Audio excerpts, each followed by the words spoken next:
muy propicia por la fecha para abordar estos temas que se nos han encomendado dentro del ciclo de conferencias que venimos realizando la Casa de la Cultura Jurídica, dependiente de la Suprema Corte de Justicia de la Nación.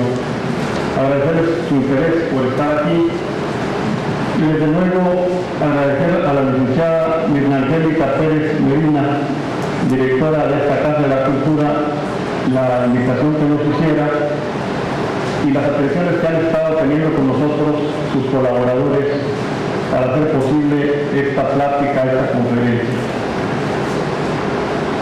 Más que conferencia, será una plática sobre aspectos relativos a los valores ciudadanos, también respecto al voto y elecciones 2009 y la reforma electoral.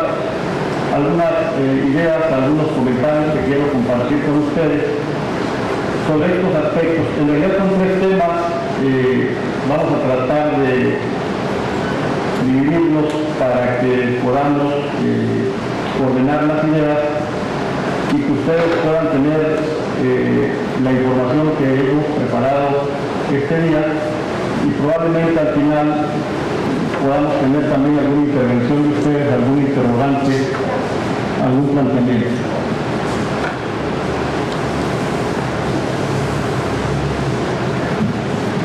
Cuando se nos invitó a dar esta plática y se nos dijo que el ciclo de conferencias se ubicaba dentro de los valores ciudadanos, en realidad quisimos entender primeramente qué se entiende por valor. Dentro de la axiología, dentro de la ética, el valor es algo estimado, es algo que tiene un reconocimiento social, es algo que tiene que ver con la persona, pero también la relación que tiene la persona con la sociedad y con lo colectivo. De tal manera que el valor en realidad es algo que tiene una connotación filosófica y axiológica y que desde el punto de vista de los derechos civiles y políticos está ligado al orden jurídico, pero no necesariamente, porque el valor en realidad está en una esfera de la espiritualidad, del idealismo, de la moral, y de alguna manera no necesariamente los valores o todos los valores se encuentran consagrados en normas jurídicas, aunque finalmente el derecho, la norma jurídica, tutela valores y tutela también libertades y sobre todo aspectos ligados a la persona y al ente colectivo denominada sociedad.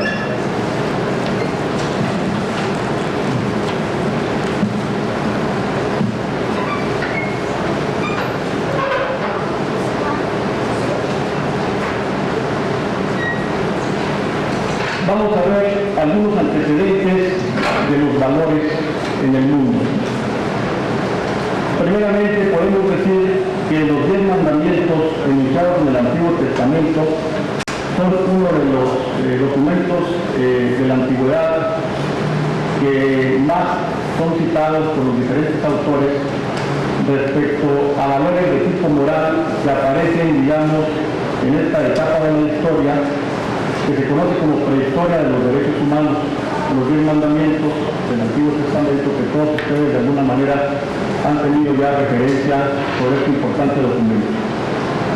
Pero más antiguo todavía es el Código de Hammurabi, fundador del primer imperio babilónico en torno al año 1630 a.C. Es una compilación de 262 artículos que contempla aspectos civiles, aspectos de comercio, lo relacionado a los tribunales, y también tiene el Código de Hammurabi algunas disposiciones muy específicas en materia de derecho marítimo. Estos serían los primeros antecedentes históricos que encontramos de documentos que hacen referencia a un valor, que hacen referencia a una serie de conceptos filosóficos y axiológicos relacionados con el concepto de valor. Adicionalmente, vamos a mencionar dos documentos más que también son trascendentes en la historia de la humanidad. Me refiero a la Declaración de los Derechos del Hombre y del Ciudadano de 1789 y a la Declaración Universal de Derechos Humanos de 1948.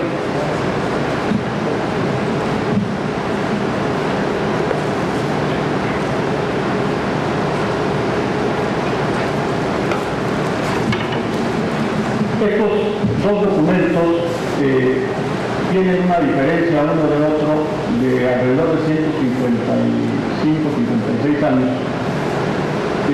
Sin embargo, ambos están considerados como los precursores en cuanto al reconocimiento de derechos de la persona y derechos colectivos y de la sociedad.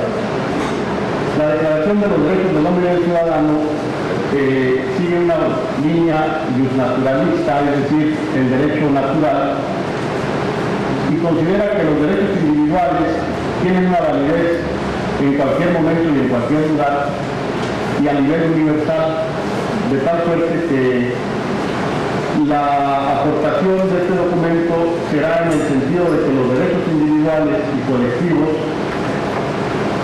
fundamentales del hombre deberán ser universales en virtud de su naturaleza ligada a la persona, al ser humano. Estos derechos en aquel momento surgen en el ámbito personal, digamos, la libertad de la persona, y son derechos consustanciales al ser humano por sí mismo. Recordemos que la Revolución Francesa aportó no solamente esta importante declaración, sino que también surgió en aquel momento el denominado iluminismo, con los grandes pensadores de la época, Juan Jacobo Rousseau, Voltaire, Montesquieu con el espíritu de las leyes y Juan Jacobo Rousseau con el contrato social. Aquella obra donde Juan Jacobo Rousseau nos dice que hay un pacto entre el individuo y la sociedad, entre el individuo, la sociedad y el Estado, donde los individuos para vivir en sociedad precisamente van a ceder parte de su libertad individual a la colectividad para poder estar en una situación de legalismo. El ser humano, por su naturaleza, es una persona que tiene que vivir en sociedad. El ser humano aislado, el ser humano alejado de lo social, pues realmente es una persona que no trasciende. El ser humano trasciende en la medida de su interrelación y de su comunicación y de su conexión con el resto de la sociedad. De tal manera que Juan Jacobo Rousseau, ustedes recordarán, en su contrato social, nos dice que la sociedad, el Estado y el individuo ceden un poco cada uno algún derecho o algún privilegio para poder vivir en sociedad, para poder vivir en una colectividad, en una ciudad, en una civita, en un espacio donde se coexista política, socialmente. De tal manera que 1789 marca una pauta importante dentro del proceso de elaboración jurídica de reconocimiento de los valores fundamentales del hombre y de los principales derechos del hombre en función del iluminismo francés y de las ideas de igualdad, libertad y fraternidad, igualité, fraternité, liberté, sobre todo con el respaldo de estos pensadores, repito, que he mencionado. Por su parte, la Declaración Universal de Derechos Humanos vendrá siglo y medio después, pero esta Declaración Universal va a surgir ya no de una nación, como en el caso anterior, sino que va a surgir de la Organización de Naciones Unidas en 1948. Recordarán ustedes que la Segunda Guerra Mundial había iniciado en 1939 y había concluido en 1945, de tal suerte que nace la Organización de Naciones Unidas en 45 y en 48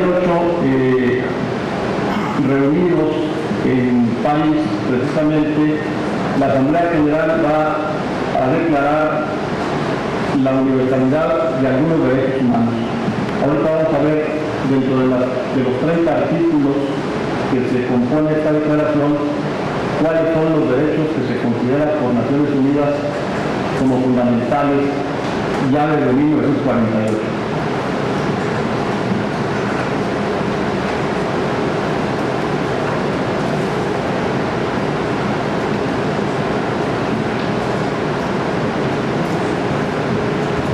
Como les decía, son 30 artículos, no vamos a entrar en detalle a cada uno de ellos, pero sí vamos a señalar, por ejemplo, que por una parte la declaración contempla derechos civiles y políticos, derechos sociales, derechos económicos y también derechos culturales.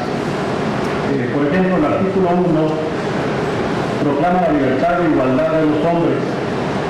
Aquí se nos señala que los hombres tendrán los mismos derechos unos respecto de otros. Es decir, no habrá una diferencia entre hombre y mujer, no deberá haber una diferencia entre ricos y pobres, no deberá haber una diferencia entre personas de tez morena o de tez negra o de tez blanca.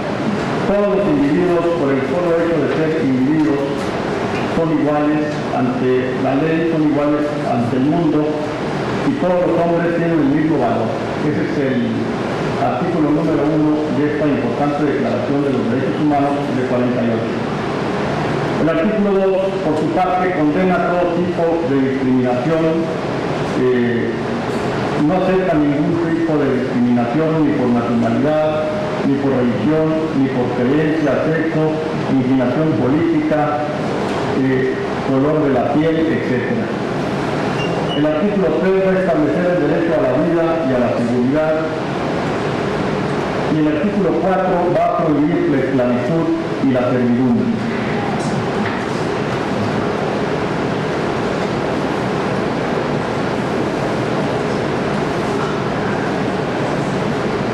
De igual manera, el artículo 5 estará prohibiendo los tormentos o las torturas, digamos, lo que vendría a ser un trato físico denigrante para las personas. El artículo 6 es de toda persona a ser reconocido por las vistas, y el artículo establece la igualdad de todas. Hay que decir que el artículo 8 refiere a la capacidad de accionar de toda persona para que le sean reconocidos sus derechos esenciales y su personalidad jurídica. El artículo 9, nadie puede ser privado de su libertad sin motivo. El 10 consagra principios del debido proceso. Y el 11, inocencia de la agresión penal. En fin, habría que cada uno de los artículos tener una claridad de las disposiciones de este documento. Lo importante que tenemos que tomar en cuenta es que esta declaración va a incorporar no solamente los derechos individuales, no solamente los derechos de las personas, que ya los teníamos desde la Declaración de los Derechos del Hombre y del Ciudadano de Francia, sino que además incorpora derechos económicos, derechos sociales y derechos culturales. Recordemos que en el año de 1789 la burguesía todavía tenía un caso específico muy importante en la época, de tal suerte que los derechos sociales, sobre todo los de carácter laboral, los relacionados con la jornada de trabajo, los relacionados con la libertad de asociación para crear sindicatos, lo relacionado al derecho de asociación para buscar mejores expectativas en el ámbito laboral, no prosperaron en 1789, sino que fue hasta 1948 cuando ya entran derechos sociales a este documento, y estos derechos económicos, sociales y culturales van a hacer una gran diferencia respecto al primer documento, porque incorporan aspectos relativos al trabajo, al salario digno, a a la constitución de sindicatos y también se refieren al derecho al descanso y vacaciones, por ejemplo, entre otros aspectos relativos a la actividad laboral de las personas.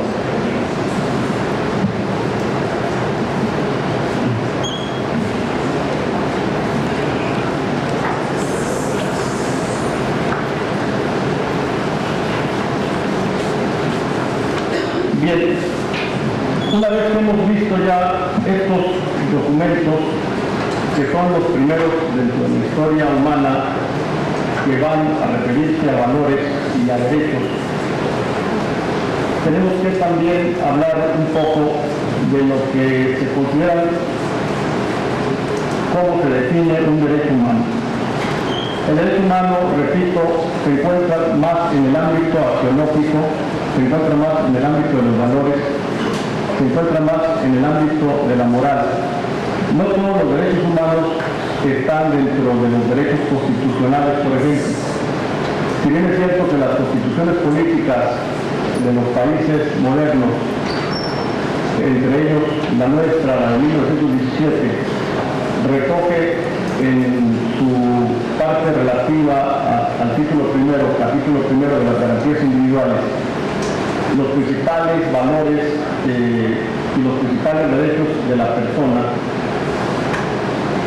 Es cierto también que las constituciones políticas, que es el máximo ordenamiento jurídico de una nación, no siempre incorporan todos los derechos humanos propiamente, de tal manera que no debemos de confundir el derecho humano con el derecho constitucional o con las garantías individuales o incluso con el orden jurídico vigente, porque el derecho humano desde la perspectiva de la doctrina tiene una valoración más dentro del ámbito filosófico del derecho y más dentro del ámbito de la persona y la sociedad y la relación integrada que debe darse entre estos dos entes, el ente individual y el ente colectivo.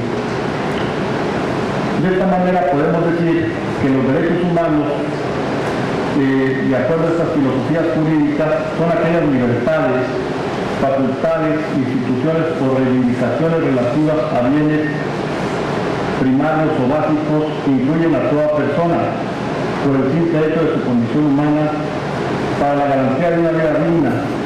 Son independientes de factores particulares como el estatus, sexo, etnia o nacionalidad, y son independientes y no dependen exclusivamente del ordenamiento jurídico vigente.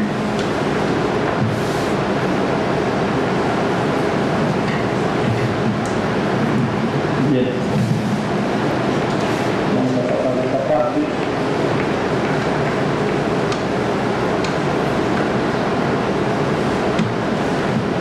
Vamos a referirnos rápidamente a lo que Karel Basak en 1979, por primera vez, él habla de tres tipos de generaciones de derechos humanos.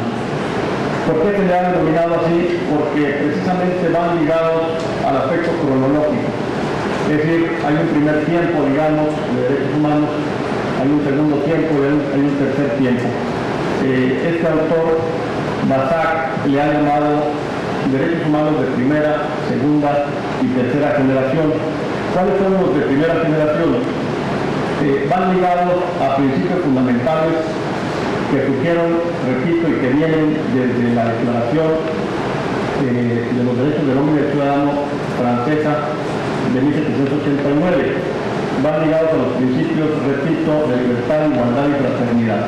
De tal manera que los derechos de primera generación son los que van ligados a la persona, al individuo respecto a la posición que éste tiene en defensa de los poderes públicos o en defensa del Estado.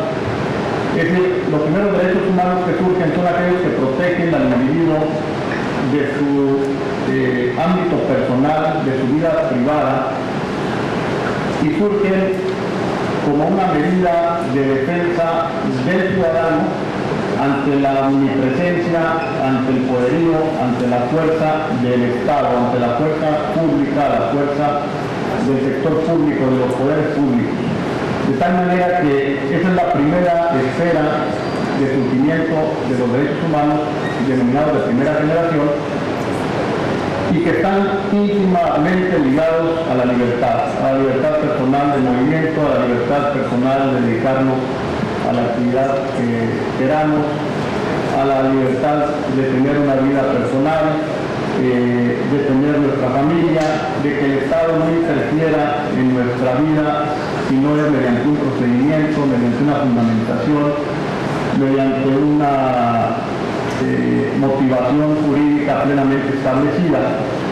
Entonces, la libertad es lo primero que históricamente el hombre va a tratar de defender.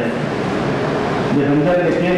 Respecto al Estado, respecto, repito, a los poderes públicos. Los derechos de segunda generación, por su parte, van a referirse al principio de igualdad.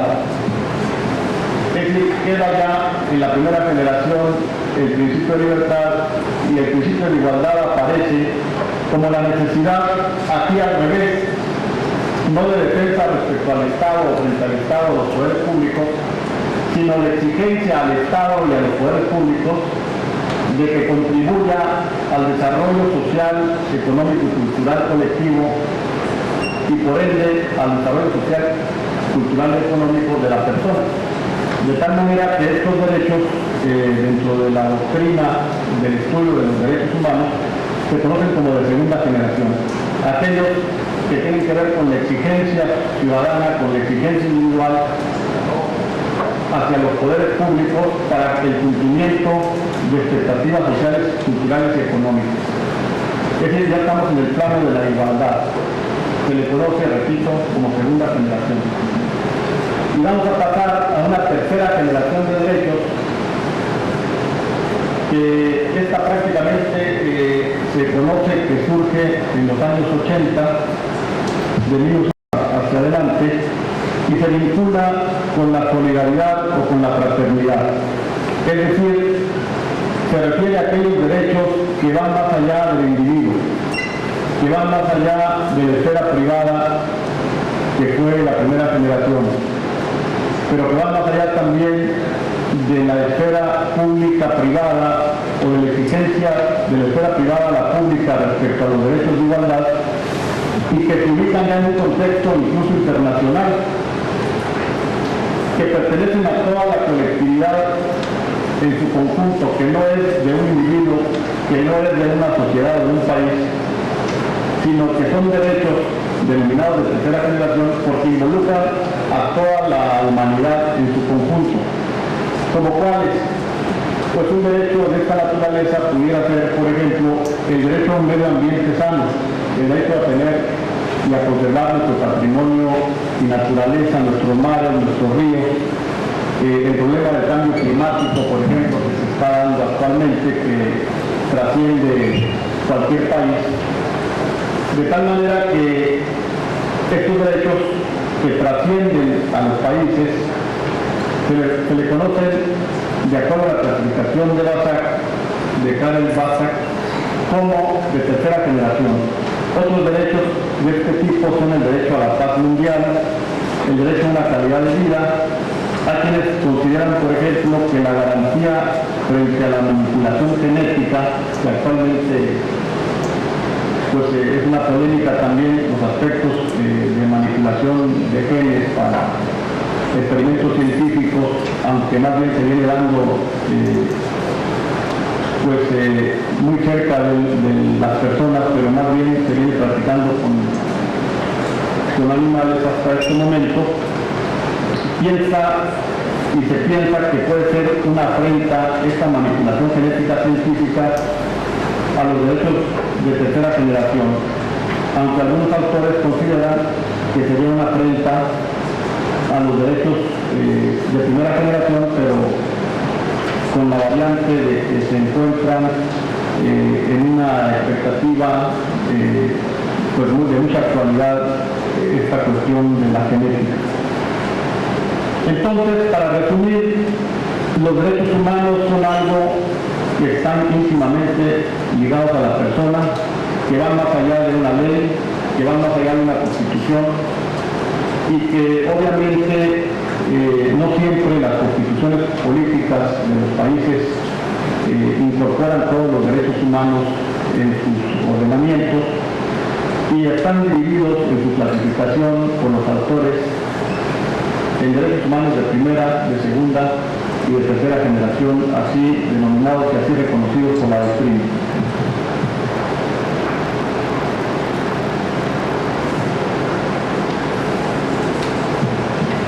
Seguimos un poco dentro del tema de los valores en general. Aquí, pues muy rápidamente, vamos a decir que el valor tiene que ver con la ética. Algo que nos adherimos a ello, pero que nos adherimos a esto que es valioso, a esto que consideramos algo importante, nos adherimos más de una forma emocional que racional. Aunque no queramos decir con esto que los valores no sean racionales, pero como que la vinculación que tenemos con ellos entra más en el campo de la emoción, en el campo del espíritu, y de alguna manera sociológicamente los valores pues son algo más que una forma de contrastar lo bueno de lo malo, lo aceptable de lo inaceptable, o lo prohibido de lo permitido. Hay que decir también que lógicamente los valores, aunque son universales, tenemos que reconocer que también van teniendo una variación dependiendo del tiempo, dependiendo del lugar, dependiendo de la sociedad.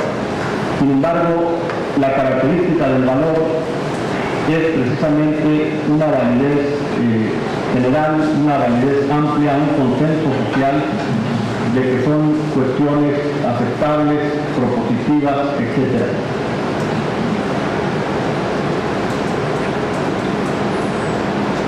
Aquí esta parte la vamos a mencionar muy rápidamente. Se puede clasificar el valor desde una perspectiva descriptiva o bien desde una perspectiva propositiva. ¿Qué quiere decir esto? La perspectiva descriptiva es aquella que únicamente va a definir los valores dominantes en un momento y época determinada. Es decir, esta perspectiva implica que alguien nos diga cuáles son los valores dominantes en un momento dado en una sociedad. Y ahí se queda. Sin embargo, la perspectiva propositiva, al contrario, no solamente nos va a describir los valores de una sociedad en un momento dado y en una región determinada, sino que va a tratar de mantenerlos estos valores o fomentarlos y proponer valores nuevos en un momento dado. De tal manera que no se trata nada más de reconocer los valores sociales, sino de que también se pueden proponer nuevos valores manteniendo los que tenemos. Esto es muy importante dependiendo primero del tipo de modelo de sociedad que queramos ser y segundo de códigos de ética o códigos de conducta. Cuando por ejemplo en México se pretendió regular el derecho a la libertad de expresión, generalmente los legisladores y los diputados no quisieron entrarle a esta parte porque era un tema muy delicado, es decir, cómo vamos a frenar o cómo vamos a modificar o a censurar una noticia, cómo vamos a decirle a un periódico qué escriba y qué no escriba. Eso es algo del pasado, es algo que no corresponde a la vida moderna, de tal manera que la libertad de expresión, como un gran valor de los sistemas democráticos, como un gran valor de nuestra sociedad, no ha sido regulada, bueno, en principio, después vamos a entrar en materia electoral, pero en principio, en su amplitud general, no se vino regulando, porque se pensaba que de alguna manera algún tipo de censura podía ser malentendido o podía ser considerado como una afrenta a esta libertad. Entonces lo que se hace aquí es de que En estos espacios de libertades que tenemos las personas, entran los códigos de ética o los códigos de conducta de autorregulación.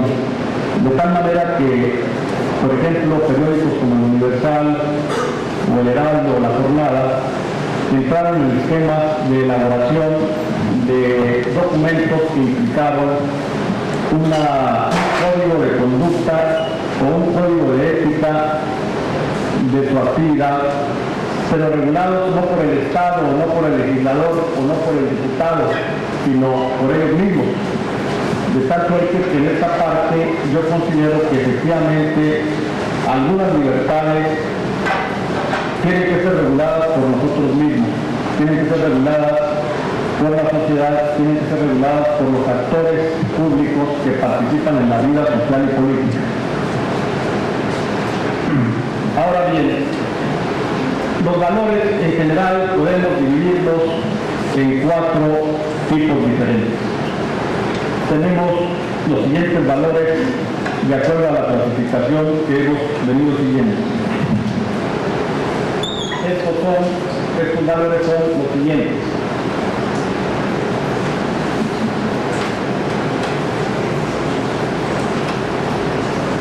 Valores objetivos, valores subjetivos, valores socialmente aceptados, valores institucionalizados. ¿Cómo podemos hacer esta diferenciación? Bueno, en primer lugar, tenemos que decir que el valor es algo estimado, es algo ético, es algo estético, por ejemplo, y se inserta dentro de las corrientes del pensamiento que nosotros queramos tomar en cuenta para esta charla o para esta plática. No vamos a entrar a las teorías, digamos, que hay diversas, tanto idealistas como materialistas. Son conocidas las teorías axiológicas de Platón, de Kant, de Nietzsche, por ejemplo. Es conocido también, por ejemplo, Aristóteles, quien va a ser uno de los primeros escritores respecto a un tratado de ética. O bien no vamos a entrar, por ejemplo, a la escuela escolástica de Santo Tomás de Aquino, porque pues el tiempo no nos lo permitiría. Pero sí decir, para efectos de nuestro tema, que son 4 los valores que se consideran.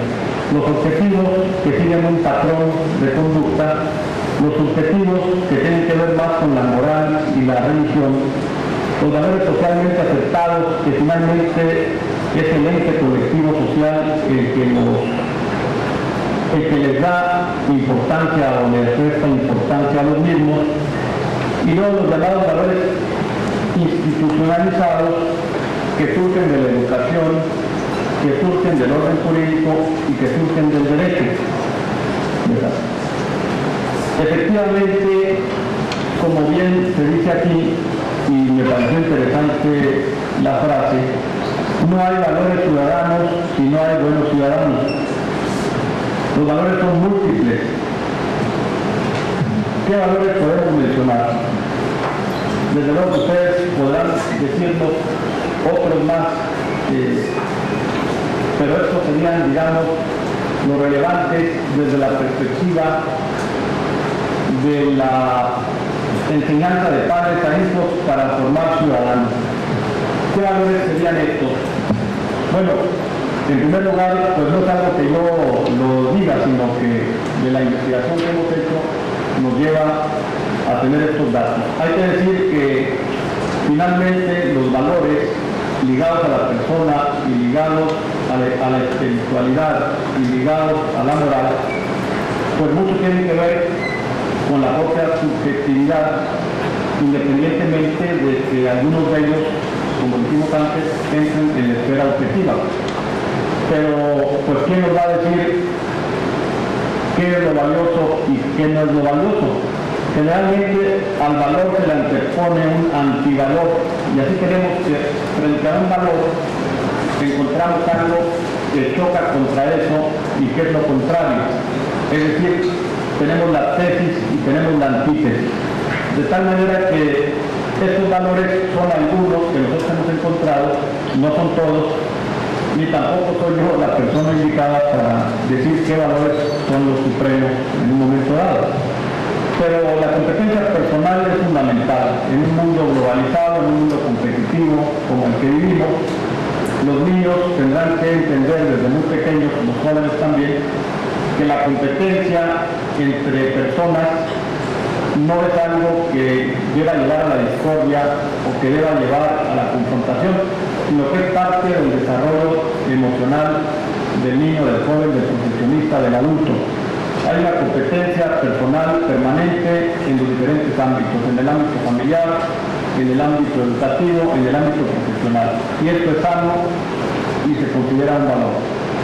La racionalidad, la tolerancia activa y la necesaria intolerancia.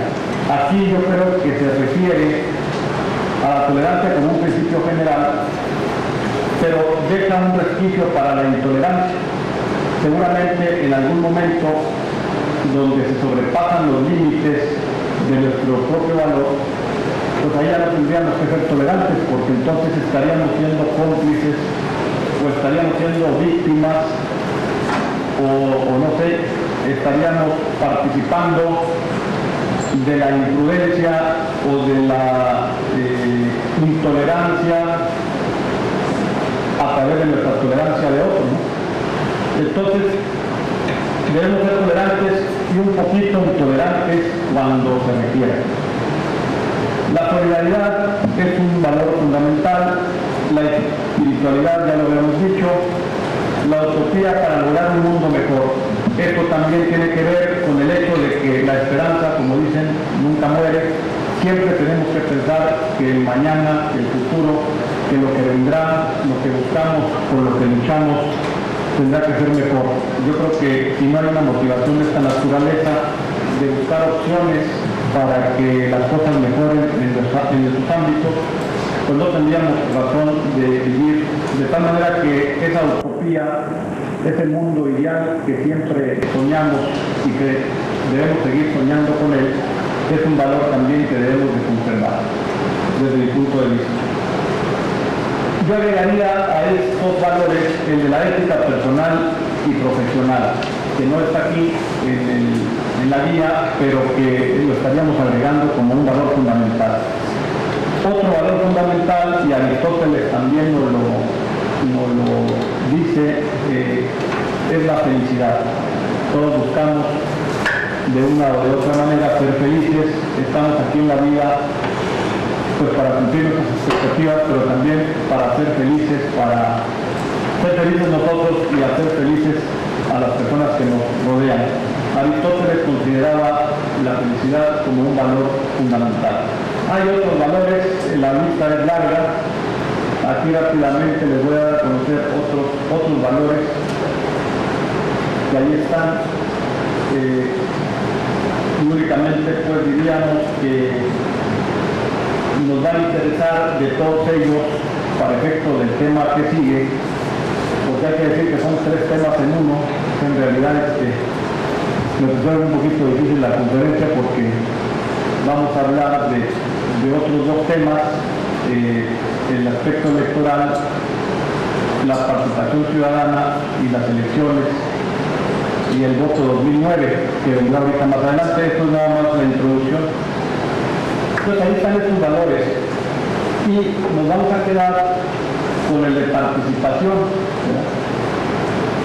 El tercero, de arriba hacia abajo, en virtud de que la participación puede ser de 2 tipos, la participación social y la participación ciudadana. La participación social se da en nuestra vida diaria, pero también es muy común la integración de grupos estudiantiles, la conformación de sociedades de alumnos, la integración a clubes de servicio, clubes de leones, clubes rotarios, agrupaciones deportivas.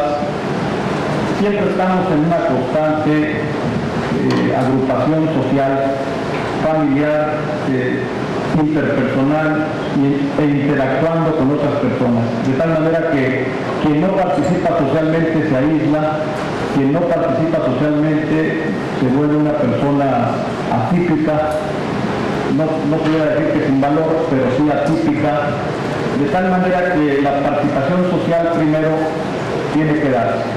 Y después de la participación social se tiene que dar la participación ciudadana, que esta tiene que ver con la interdependencia o interrelación o interacción de la persona respecto a la cosa pública, respecto a la cosa del gobierno, respecto a la forma en que se conduce una nación, cómo el ciudadano puede de alguna manera estar atento de la problemática política y participar políticamente de muchas maneras.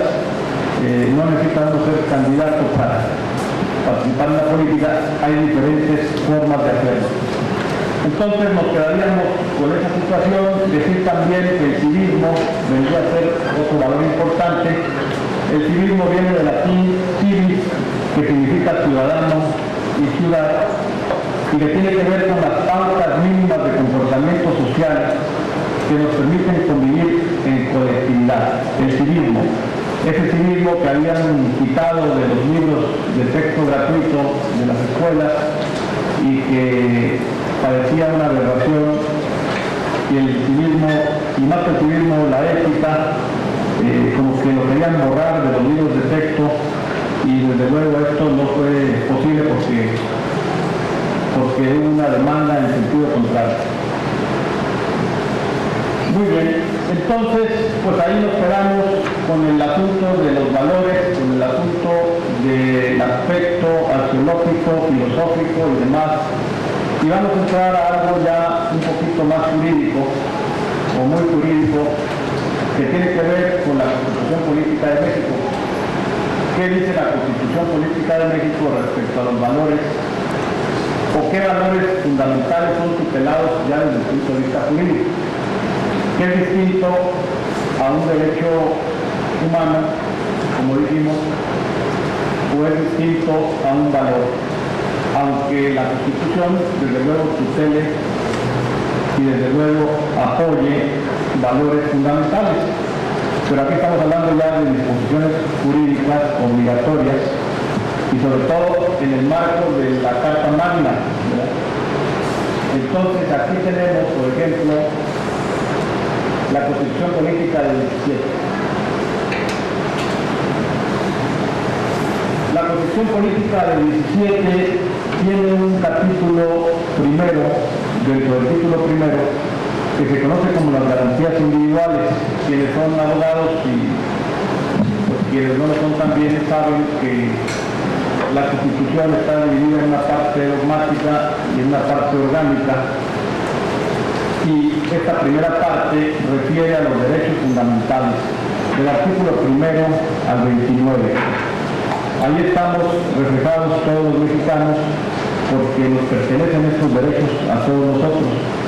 ¿Cuáles son ellos? De manera muy rápida, podemos decir que el principio de igualdad ante la ley es el primero. La prohibición de la esclavitud, pues en realidad esa parte se quedó ahí desde la época de creación de la Constitución y pues no está por demás que continúe ahí este asunto, aunque se entendería que ya este fenómeno desapareció de la tierra, de esclavitud, pero pues es mejor que quede ahí a quitarlo, ¿no? Sería un poco riesgoso quitarlo. También se proclama la igualdad, como el derecho a la educación, la igualdad entre varón y mujer, y algo relativamente nuevo que se incorpora a la Constitución, que son los llamados derechos de los niños y las niñas, ¿verdad? Antes esto no estaba, pero es relativamente nuevo este aspecto. La protección a la salud y disfrute de vivienda digna. La libertad de profesión y trabajo. Cualquier persona, cualquiera de nosotros podrá dedicarse a la actividad siendo lícita que más le acomode. Ustedes son libres para decidir qué van a estudiar, para decidir pues, si se dedican a una actividad o a otra. A veces el papá o la mamá incluso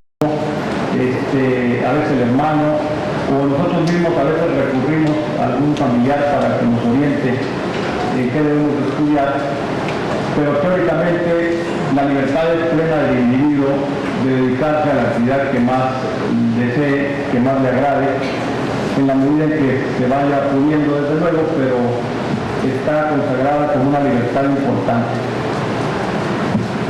Tenemos también la libertad de expresión y derecho a la información. La libertad de expresión que data desde entonces, desde el 17, y el derecho a la información que se incorpora en el sexenio de Fox en cuanto a que se va a regularizar todo lo que tiene que ver con el acceso a la información pública y a la transparencia. Recordarán que se crea un Instituto Nacional de la Transparencia y Acceso a la Información, que tiene que ver con el principio general de que toda la información de gobierno de todo tipo tiene un carácter de pública, es decir, anteriormente la información de los gobiernos era una información que nadie veía, que nadie sabía, que quedaba en los archivos, en los cajones de las dependencias bajo llave, y a partir de esta importante incorporación a la Constitución y luego ley relativa a su regulación del derecho a la información, ya la información pública del Estado se puede tener acceso a ella mediante desde luego un proceso de petición, una formalización, pero toda la información del gobierno, de los tres niveles de gobierno y de los tres poderes, ejecutivo, legislativo y judicial, es información pública a la que los ciudadanos pueden tener acceso, salvo casos muy específicos de información reservada que la misma ley prevé en determinados casos. También dentro de la libertad de expresión y derecho a la información tenemos algo que no está aquí en la guía, que se llama el derecho de réplica. Este derecho de réplica va a nacer con motivo de los cambios relacionados con la reforma electoral, cuando alguien es agredido en un medio de comunicación, desde el punto de vista político, por ejemplo, puede, de acuerdo a este derecho de réplica que está en la Constitución, solicitar a ese medio informativo, escrito o televisivo o radio, intervenir para poder, digamos, referirse a esa nota que le está inculpando determinado hecho y poder decir lo que a su derecho convenga en el mismo tiempo en el que su persona fue referida de esta manera a través de un medio. Esto es lo que se conoce como derecho de réplica. En fin, otras libertades importantes son la libertad de imprenta, el derecho de persecución, el derecho de asociación y reunión, el derecho de poseer armas para seguridad y legítima defensa, el derecho de libre tránsito por el territorio,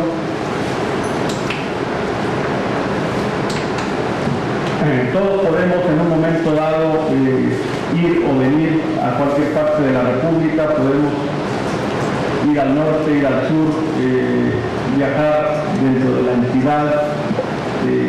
Esto es una libertad importantísima que no nos damos cuenta de ello porque pues, la tenemos todos los días y al tenerla pues a lo mejor no le damos el valor que tiene, pero la libertad de tránsito no en todos los países, a veces en algunos países no se tiene esta posibilidad de poder salir de nuestras casas cuando queramos, de viajar, de ir al norte, de ir al sur, de ir a otra entidad de la República sin ninguna restricción, la libertad de tránsito. También contempla esta parte de la Constitución la eliminación y prohibición de títulos de nobleza. El otro día comentaba con mis alumnos que es increíble, pero en esta parte que viene de tiempo atrás y que nuestra Constitución afortunadamente prevé, vemos cómo en otros países los aspectos de nobleza y los títulos nobiliarios siguen presentes en algunos países incluso muy avanzados, por ejemplo en el caso de Inglaterra o en el caso de España, donde todavía tenemos monarquías constitucionales, reyes, pues que viven de manera suntuosa, que por la tradición de ese país pueblo está subvencionando todo lo que implica el mantener la familia real, ¿verdad? El príncipe, el duque, el rey, la reina, y países como Inglaterra, donde es una gran tradición, no obstante ser un país democrático, conserva la parte relacionada con los títulos de nobleza, es decir, por el solo hecho de pertenecer a una familia, por el solo hecho de tener un apellido, forman parte de una familia con todos los privilegios, con todos los honores, y pues que en realidad sin igualdad ante la ley, porque no es la misma igualdad de una familia noble o real respecto a las familias tradicionales de estos países.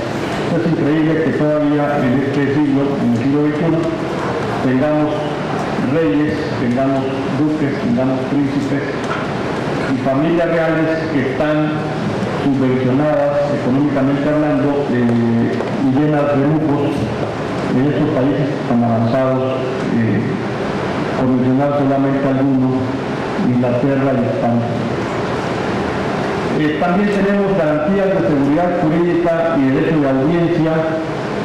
Tenemos la provisión de penas inusitadas y trascendentes. ¿Qué quiere decir esto? Que no se podrá imponer a ningún criminal, a ninguna persona, así sea el criminal más deleznable, no se le podrá imponer una pena excesiva o una pena que no esté dentro del orden jurídico normativo precisado para la conducta típica precisa, de tal suerte que están prohibidas penas que puedan causar daño físico a las personas, que puedan generarle alguna tortura, que puedan confinarlo de manera pues sin tener las mínimas elementos de sobrevivencia, alimentación, etcétera. Esto lo prohíbe la Constitución.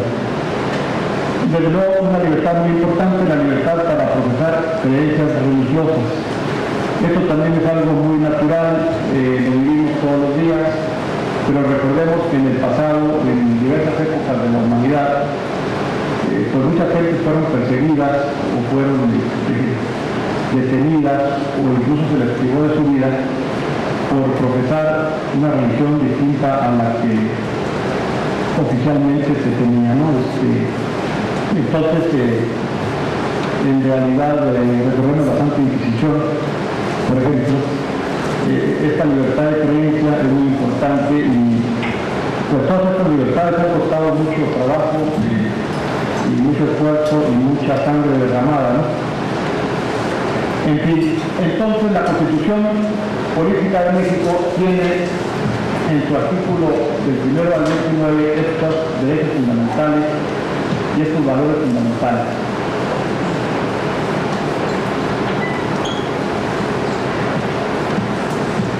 Para ir entrando ya en materia en cuanto a la situación ya electoral, creo que debo apurar un poco. Podemos decir que el artículo 34 y el 35 de la Constitución hablan de los aspectos relacionados con dos cosas: el derecho a votar, lo que se conoce como el voto activo, y el derecho a ser votado, es decir, a ser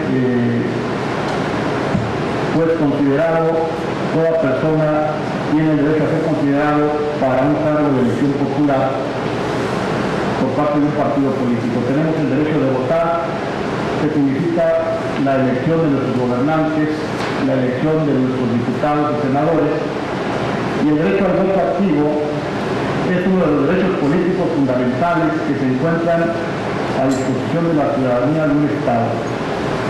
De tal manera que estos derechos de votar y ser votado le llaman que son derechos de una naturaleza dual. ¿Por qué son derechos de una naturaleza dual? Porque son obligaciones también y deberes. Es decir, se tiene la prerrogativa de ir a depositar el voto a la urna, pero también se considera jurídicamente un deber, se considera una obligación ciudadana. El voto activo ya lo mencionamos, y el voto pasivo sería el relativo al derecho a que podamos ser, considerados para un cargo de elección popular, poder ser votados.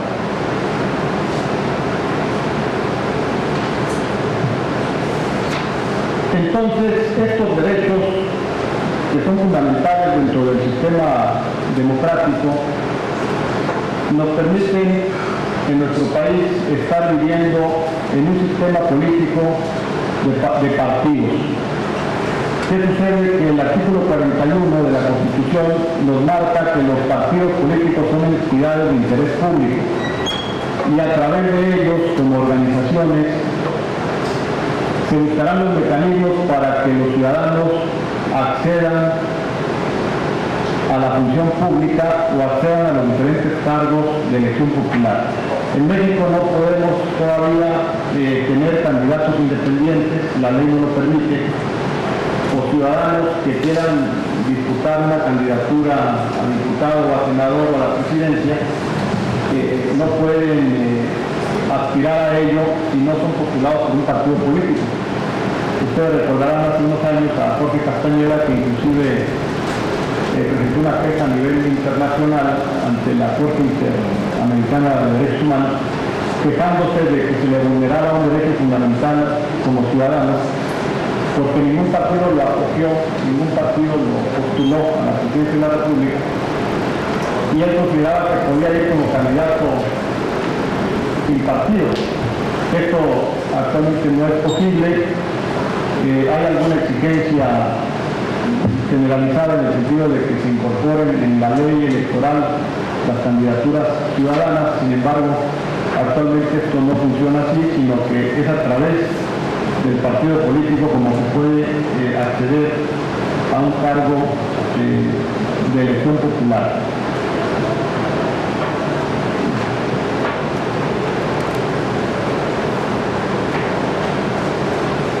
Vamos a entrar aquí rápidamente a una encuesta muy interesante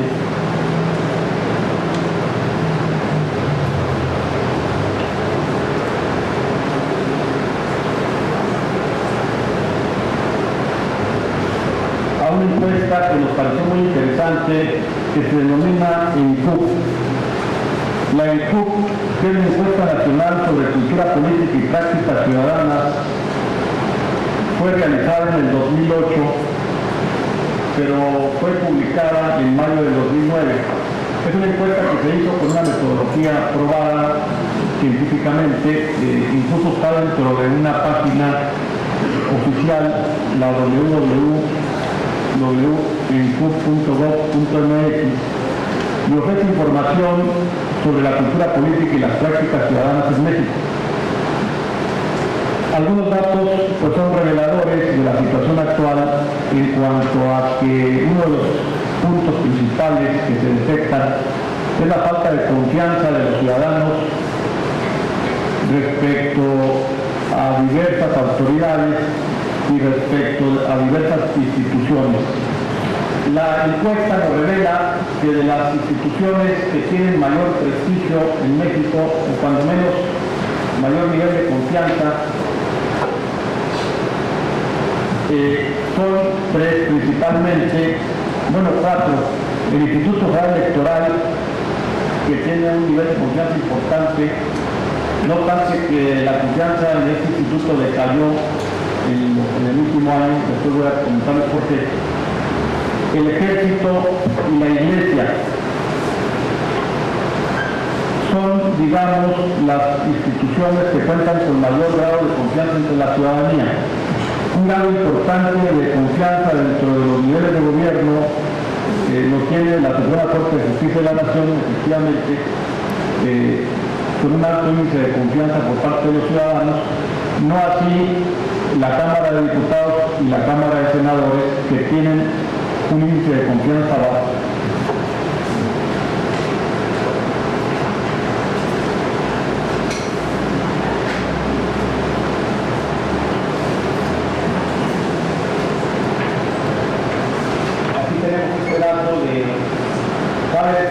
que no obstante lo anterior, es decir, no obstante que el IFE tuvo un decremento en la confianza ciudadana en el último año, sobre todo porque estuvo siendo muy atacado por los medios de comunicación a raíz de la reforma, porque se le quita a la televisión y al radio, sobre todo a la televisión, carretonadas de dinero que iban a dar por concepto de adquisición de propaganda política, porque a partir de la reforma ya no pueden contratar espacios en radio y televisión los partidos, sino que la propaganda política es con tiempo oficial del Estado. Recordemos que las televisoras son concesionadas, es una concesión pública. Cabe destacar que no obstante lo anterior, el IFE junto con el Ejército y la Iglesia son las instituciones que más confianza gozan entre la ciudadanía, mientras que la policía y los partidos políticos son las instituciones que menor confianza inspiran. En el caso de estos últimos, del 70% de los mexicanos, el 36% les tiene poca confianza y ninguna confianza el otro 36%. Entonces, ¿qué es lo que pasa? Que estamos en presencia de bajos niveles de confianza entre las personas y prejuicios arraigados en la ciudadanía. Y dos, tenemos una escasa participación ciudadana. Pero esta falta de confianza también se da entre las personas. O sea, de acuerdo a esta encuesta, no solamente la desconfianza es respecto a determinadas entes públicos, sino que socialmente también existe una especie de desconfianza. Pensamos que el vecino o el de enfrente nos puede perjudicar y que preferentemente debemos de evitar tener confianza porque puede aprovecharse la persona de nosotros. Entonces, esta es una encuesta metodológicamente probada, puede tener un grado mayor o menor de error, pero es confiable. Por ejemplo, en cuanto a participación ciudadana, hay otros datos relevantes que son estos. Respecto a la participación ciudadana, el porcentaje de la población que participa activamente en los problemas sociales y políticos es muy bajo. El 6% ha firmado cartas o ha juntado firmas. El 14% ha juntado firmas con sus vecinos.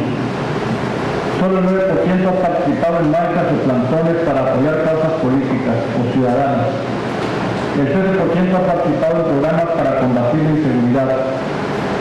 El 15% en consultas y plebiscitos y el 20% en reuniones con autoridades. De tal manera que vemos que hay poca participación en los asuntos públicos. No queremos involucrarnos, no queremos problemas, pues mejor nos hacemos a un lado, que las cosas vayan pasando y pues a mí lo mío, lo demás no me interesa y ahí va la cosa, ¿no? Entonces es un problema serio del país. Ante esa situación, precisamente, vamos a tener lo siguiente.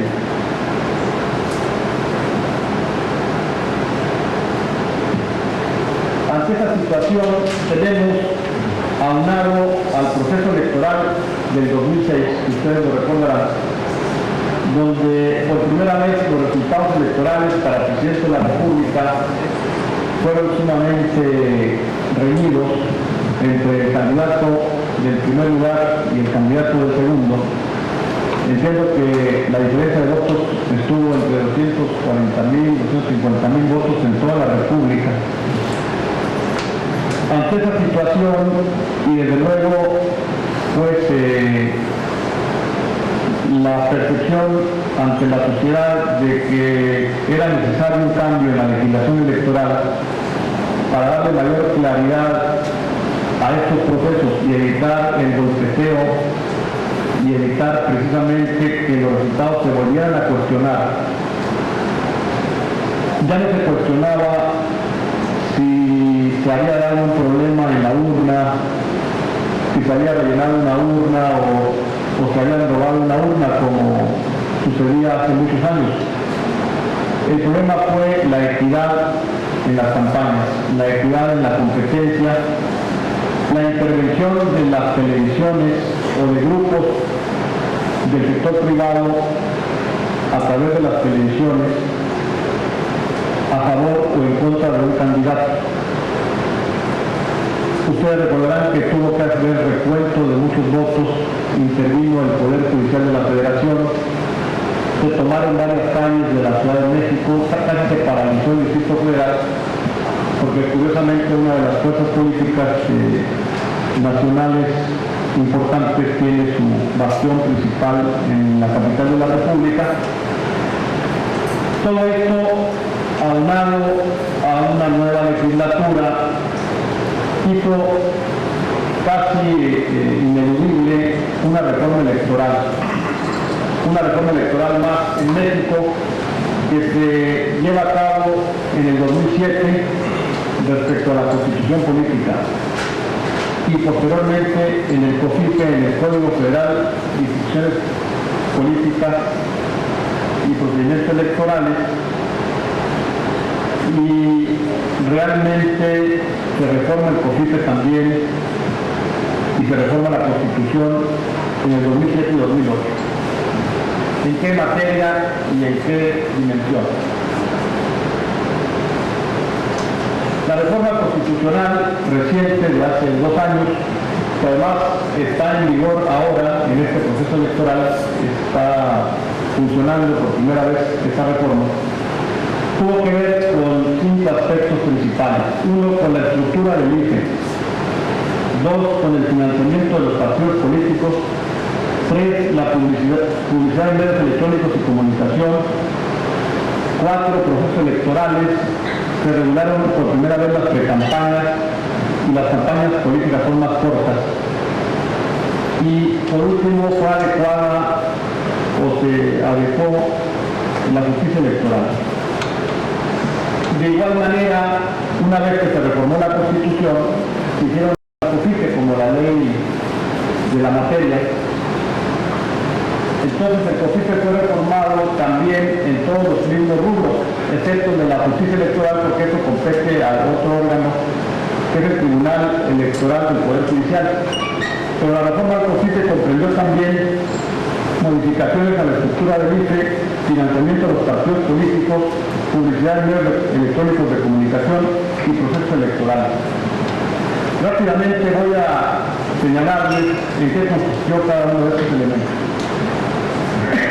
La modificación a la estructura del IFE. El IFE, en primer lugar, se logró que la Cámara de Diputados aprobara de manera inusual la modificación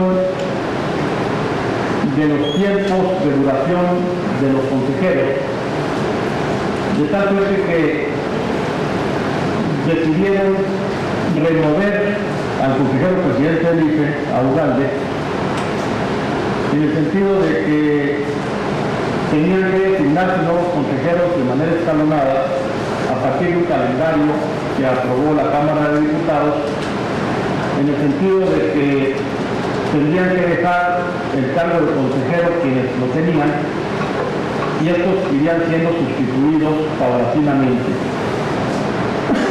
Un hecho inédito porque, repito, tuvo que modificarse la Constitución en virtud de que el periodo para el cual habían sido designados estos consejeros no había concluido. Sin embargo, pues fue una especie como de castigo, digamos, un castigo indirecto que surge precisamente de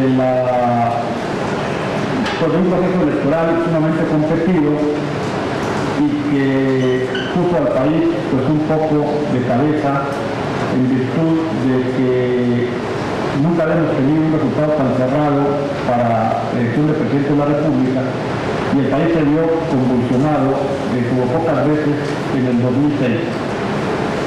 Aparte de esto, se crea una Contraloría Federal dentro del IFE que va a permitir que al ser designado el Contralor por la Cámara de Diputados, el IFE pueda ser supervisado el gasto de este instituto que es muy alto para las elecciones federales por una persona ajena a ellos mismos, nombrado por la Cámara de Diputados, de manera autónoma, de tal suerte que es un contralor que vigila el gasto del IFE y que forma parte del IFE, pero que es autónomo, y no lo designan las autoridades del IFE, sino la Cámara de Diputados.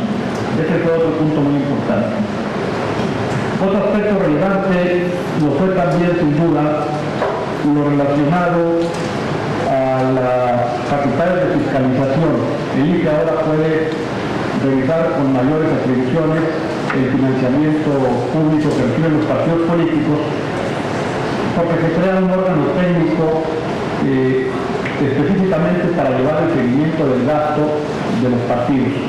Hay que decir que en esta materia, ustedes saben que, por ejemplo, en lo general, existe el secreto bancario y fiduciario.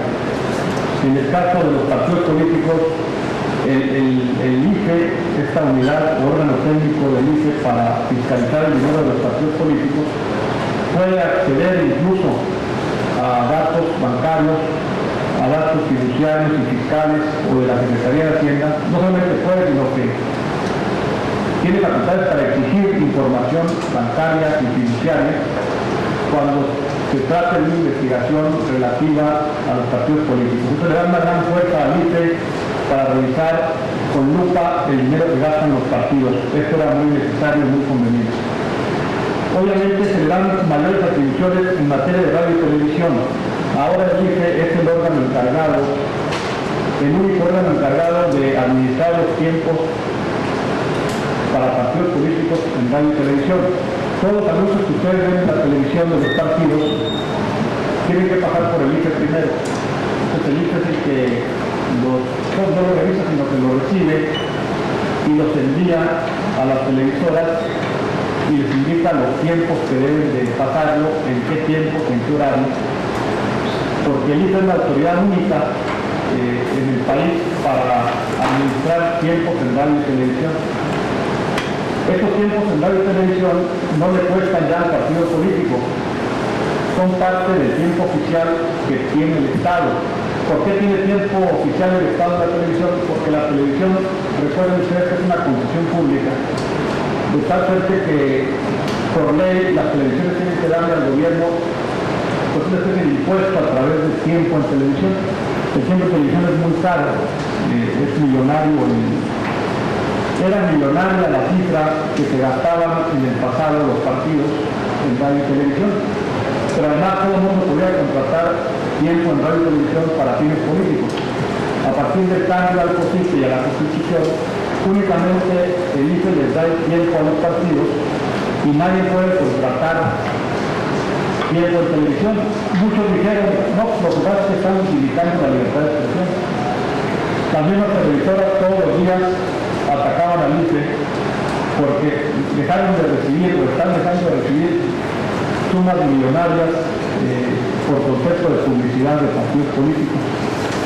El IFE de alguna manera ha resentido, ha tenido que aguantar y obviamente el golpeteo ha sido muy fuerte y incluso han surgido grupos, y este es un tema también que quería comentar, que han tratado de desprestigiar el enorme esfuerzo que se hace para organizar un proceso electoral como el que estamos viviendo. En realidad se van a elegir 500 diputados, 300 diputados de mayoría relativa y 200 de representación proporcional en todo el país. Para el tenemos prácticamente 2 diputados. Rápidamente vamos a decirles, ya el tiempo que nos está yendo. En Baja California Sur tenemos 2 diputados, el distrito 01 y el distrito 02. Generalmente en las elecciones intermedias siempre hay una votación menor que para presidente de la República. Por ejemplo, aquí en 2003, en Baja California Sur votó el 37.52% para diputados federales. A nivel nacional votó el 41.68% en el 2003. Ahora, esa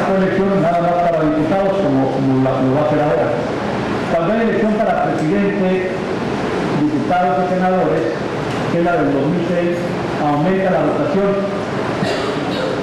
Votó el 54%, 54.8% a nivel Baja California Sur y el 58.55% a nivel nacional.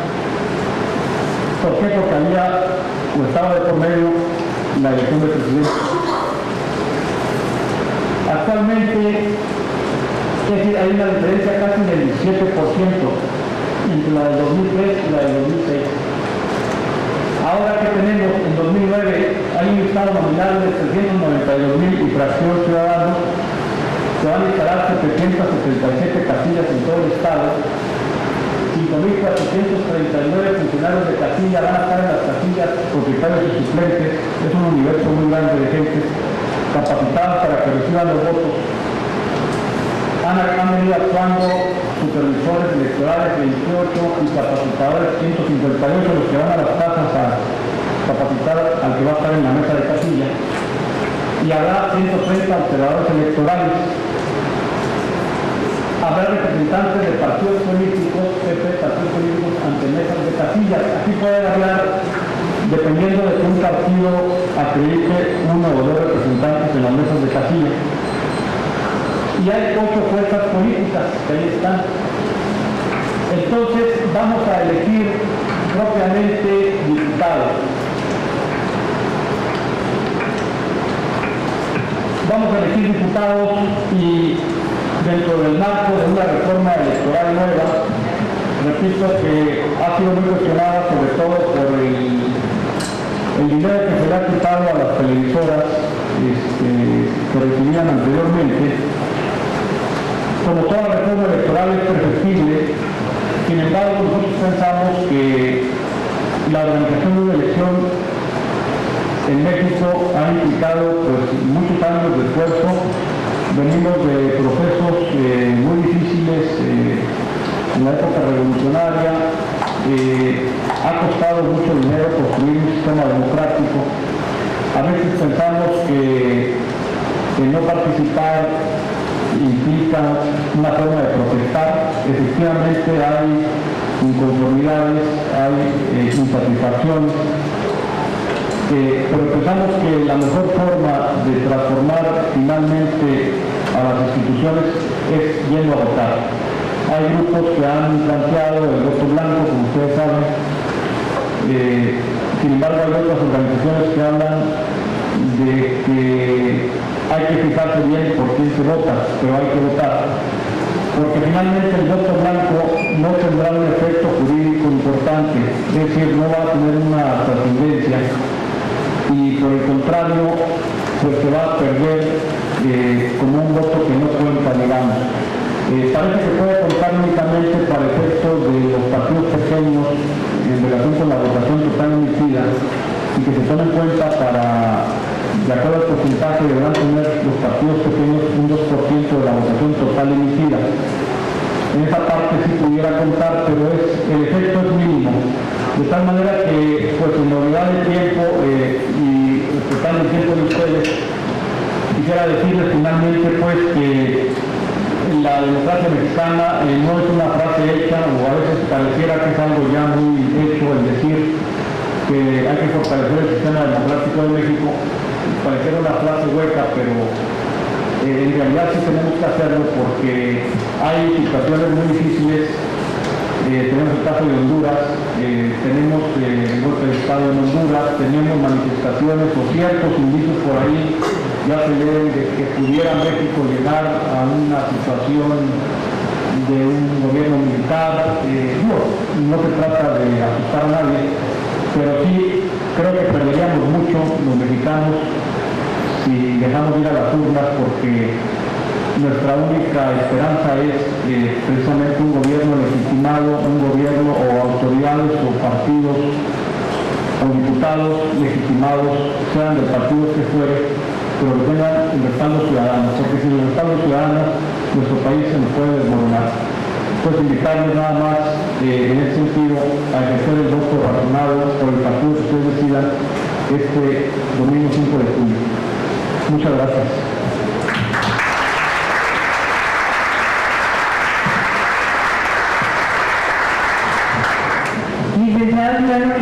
felicidades por su participación, pero tengo una pregunta. ¿Cuál sería o cuál es la mecánica que se sigue para realizar el voto blanco?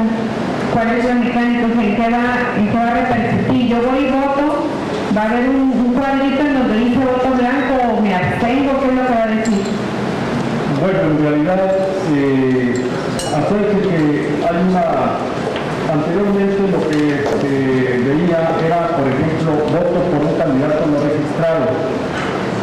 El voto blanco, pues, va a ser un voto nulo.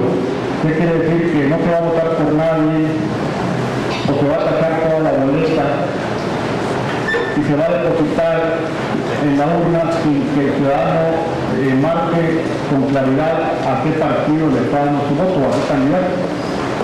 Entonces ese voto no va a contar, no va a servir.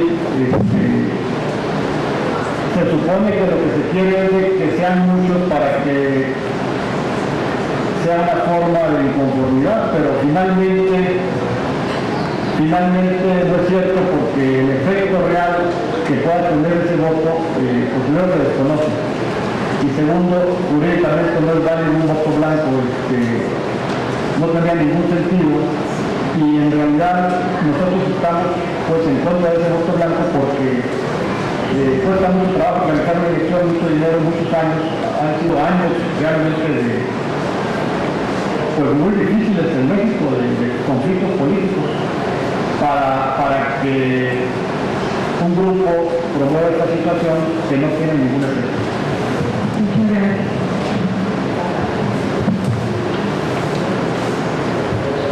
Buenas tardes, maestro.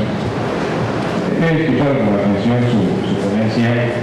Sobre todo quiero vincular lo que usted plantea acá con el tema medular de la conferencia, que es el valor ciudadano o los valores ciudadanos, y sobre todo relacionarlo con el segundo punto de sus conclusiones. Comparto con usted el fundamento constitucional. Entiendo que la finalidad de todo este marco legal es la elegibilidad, la mecánica para poder llegar a la elegibilidad de nuestras instituciones, fortalecimiento de las instituciones y elegibilidad de nuestras autoridades. Sin embargo, me nace una inquietud. Usted bien lo decía, hay un problema material. ¿Cuál?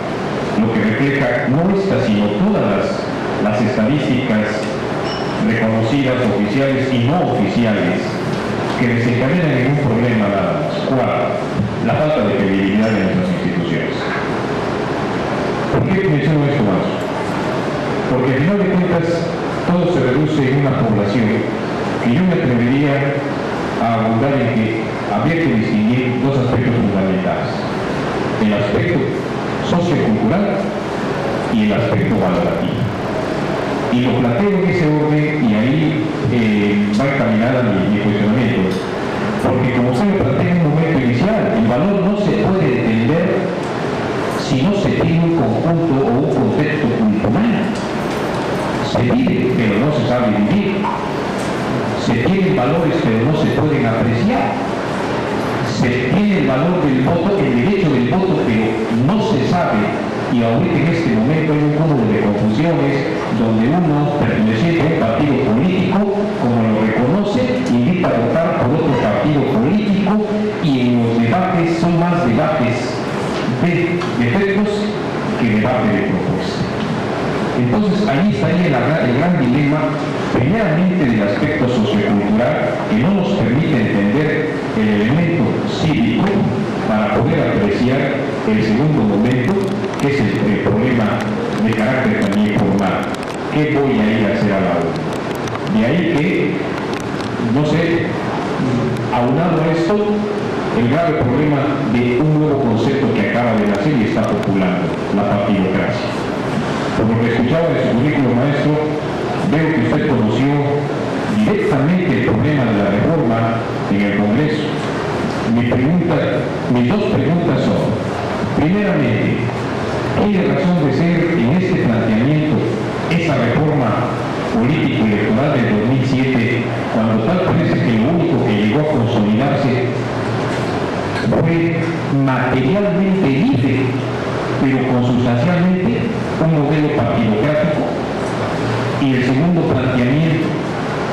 de razón de ser este proceso electoral cuando vemos que lo que está ganando terreno es la abstención ante la falta de una formación cívico-cultural, ética y axiológica que no legitima una autoridad y que al contrario desencadena en un problema social donde lo único que observamos son fotos de poder, como es el caso del gobierno de Veracruz, como es el caso del gobierno de Puebla, donde la familia está distribuida, como es el caso de Oaxaca, donde 30 desaparecidos todavía no se encuentran desde hace más de 6 años, ¿sí? Entonces es criticable. Esas son mis dos grandes inquietudes, maestro. Gracias. Sí, en primer lugar, pues sí, efectivamente coincido en mucho de lo que dice usted. Yo pienso que definitivamente el problema lo estamos observando en una falta de participación ciudadana. Es decir, esta participación ciudadana escasa no es nueva tampoco. Ahí están los resultados electorales de 2003. Y si nos vamos un poquito más atrás, vemos los niveles de participación política en cuanto a ejercicio del voto. Ahora, si lo analizamos también en el contexto internacional, en muchos países también de avanzada, el fenómeno del abstencionismo también se da. Claro que no se trata de hacer comparaciones, nunca son buenas, pero efectivamente coincido con usted en el sentido de que mucho está en la parte educativa y formativa y en, digamos, la necesidad de exigencia que los ciudadanos hagamos respecto a la rendición de cuentas. Finalmente, México se ha dado un sistema de partidos políticos y lo que sucede es que los partidos políticos no tienen la confianza de los ciudadanos actualmente o es muy escasa. Necesitamos revertir esto, ¿cómo? Pues los otros partidos políticos tienen que hacerlo. Pero también los ciudadanos exigiendo a los partidos políticos más resultados.